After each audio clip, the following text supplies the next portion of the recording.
There is a lot of focus on biblical masculinity that has been taking place over the last couple of months, and I think we've done a very good job inside of our church, and I've pushed my guys very hard in this way to kind of come up with a good, like, what does being a Christian man mean? What does being a man mean generally, if we want to extrapolate it broadly? I do not hear any conversations around Christian femininity at all. I do not hear a vision for what women are supposed to aspire to.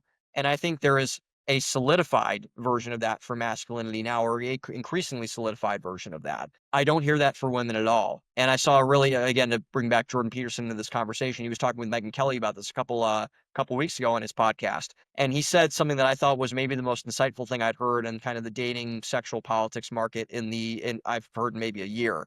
And he said, I think women are today where men were 10 years ago.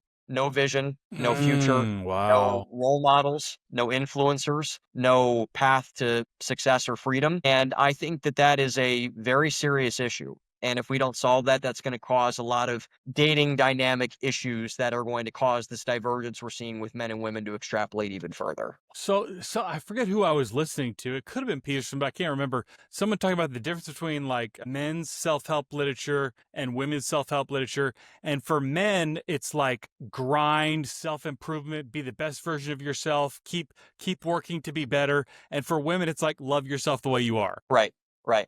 Yeah. And I think honestly, like, when I was talking about this with my friend Fees a couple of days ago, I don't know, like, if you were to name like the top 5 guys influencers who are like, oh, as a young guy, you should maybe listen to that person and you probably be okay. I could, and maybe it's because I'm a guy and I don't know, but I'm pretty plugged into the culture and I see these things. I could name 5 in 5 seconds. But for women, it's like, what I want my daughter to be like. And it's like you run out of people pretty quickly on the feminine side. And I don't know where young women well, I do know where young women are getting a lot of their influence from, but it's not from a lot of good places. And I think that is a very weak point of the church, is a very weak point of the culture. It's a very weak point of conservative politics. And we need to fix that, because if it's not fixed, it's going to be a very big issue. And I think we're seeing already the kind of sprouting up of that issue right now.